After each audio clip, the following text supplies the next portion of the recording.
Cost আসলে বিষয় নয়। বিষয়টা হচ্ছে যে আপনার ডেডিকেশন, আপনার পরিশ্রম, আপনার প্রতিষ্ঠান আপনাকে বড় করবে না। আপনি আপনাকে বড় করবেন।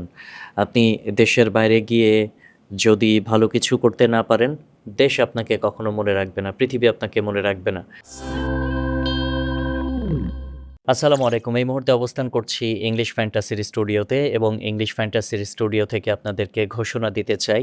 English fantasy plus basic IELTS course করিয়ে থাকে এবং এখানে যেসব শিক্ষার্থীরা কাঙ্ক্ষিত স্কোর করতে পারে তাদের জন্য দেশের বাইরে যাওয়ার সুবর্ণ সুযোগ থাকে। তারা কাঙ্ক্ষিত স্কোর করে দেশের বাইরে চলে যায় এবং গিয়ে সেখানে উচ্চশিক্ষা অর্জন করে। তেমনই একজন শিক্ষার্থী আমার সামনে উপস্থিত।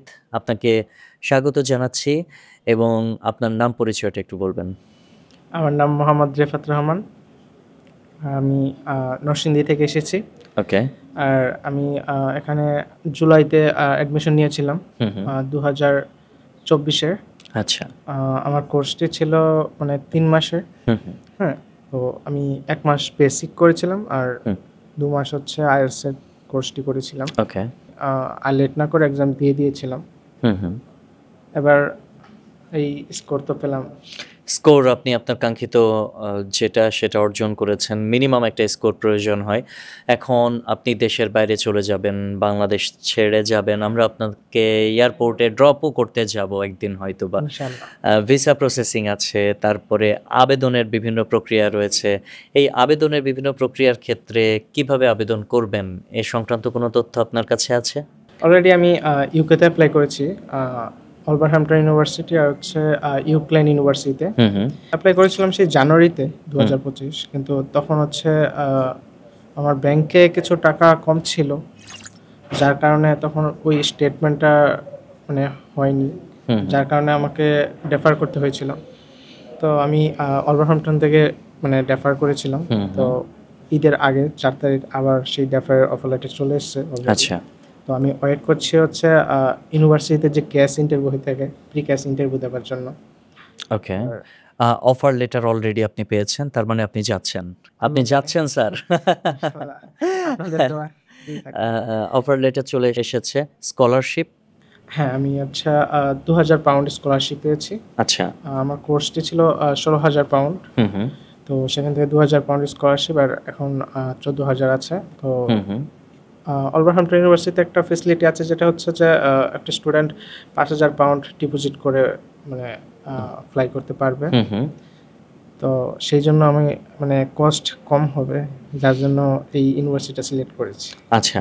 কস্ট আসলে বিষয় নয়। বিষয়টা হচ্ছে যে আপনার ডেডিকেশন, আপনার পরিশ্রম, আপনার প্রতিষ্ঠান আপনাকে বড় করবে না। আপনি আপনাকে বড় করবেন। আপনি দেশের বাইরে গিয়ে যদি ভালো কিছু করতে না পারেন, দেশ আপনাকে কখনো মনে রাখবে না। পৃথিবী আপনাকে মনে রাখবে না। আমি সবসময় একটা কথা বলি, যুগের সাথে নিজেকেও পরিবর্তন করে নেয়ার একটা প্রচেষ্টা সবার ভেতরেই থাকে। কেননা আপনি যদি যুগের সাথে নিজেকে পরিবর্তন করতে না পারেন, যুগ একসময় আপনাকে দুনিয়া থেকেই সরিয়ে দেবে।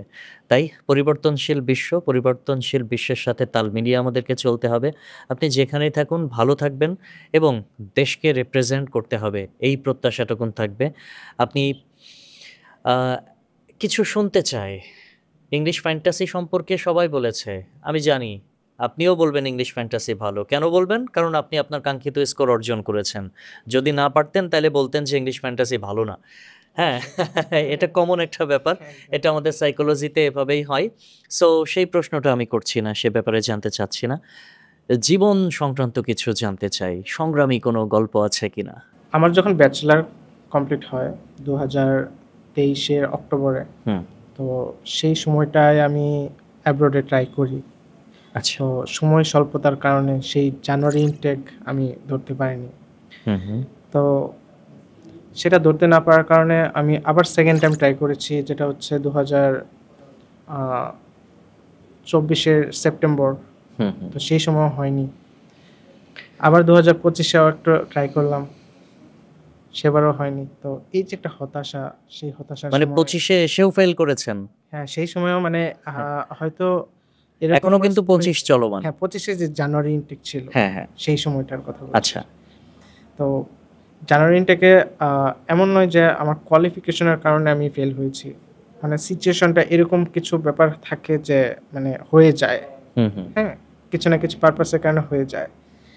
তো পাড়া প্রতিবেশী এবং ফ্যামিলি থেকে অনেক ধরনের কথা শুনতে হয়। সেগুলো মানে মেনে নেওয়াটা খুব কষ্টদায়ক একটা ব্যাপার সেগুলো হয়ে মেনে নেওয়া যায়। একটা কষ্টদায়ক ব্যাপার জানি। হ্যাঁ। এসএসসিতে স্কোর কত ছিল? 4.83 4.83 বিলো জিপিএ 5 আর এইচএসসিতে এইচএসসিতে 4.81 4.81 আমরা জিপিএ 5 এর পেছনে ছুটে তাহলে কি করি? অনেকে বলে উচ্চশিক্ষা অর্জনের জন্য জিপিএ 5 টা খুবই জরুরি। এটা এখন আপনি জিপিএ 5 না পেয়েও দেশের বাইরে যাচ্ছেন উচ্চশিক্ষা অর্জনের জন্য। হ্যাঁ, আসলে জিপিএ 5 টা ম্যাটার করে না। আমার মনে হয় যে 50% হচ্ছে লাক, 50% আপনার স্কিল। 50% লাক, 50% স্কিল এবং নন জিপিএ 5 একজনকে পেলাম। আপনি তারপরেও দেশের বাইরে যাচ্ছেন, ভালো কিছু অর্জন করবেন। ইনশাআল্লাহ। এটাই। জিপিএ 5 এর পেছনে না ছুটে ক্যারিয়ারের পেছনে ছোটা। আপনি এক্সাক্টলি, সেটাই করেছেন। এক্সাক্টলি। বারবার চেষ্টা করেছেন। মানে হাল ছাড়বো না যতক্ষণ না অবধি হয়। ইনশাআল্লাহ আপনি সফল হবেন। আপনার এই হাল না ছাড়া মানসিকতাই আপনাকে আপনার কাঙ্ক্ষিত গন্তব্যে পৌঁছাবে।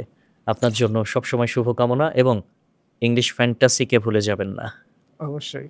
যার মাধ্যমে আজকে আমি স্বপ্ন দেখতে পারছি অ্যাব্রোডের। তাদেরকে কি করে ভুলে যাই? Thank you so much.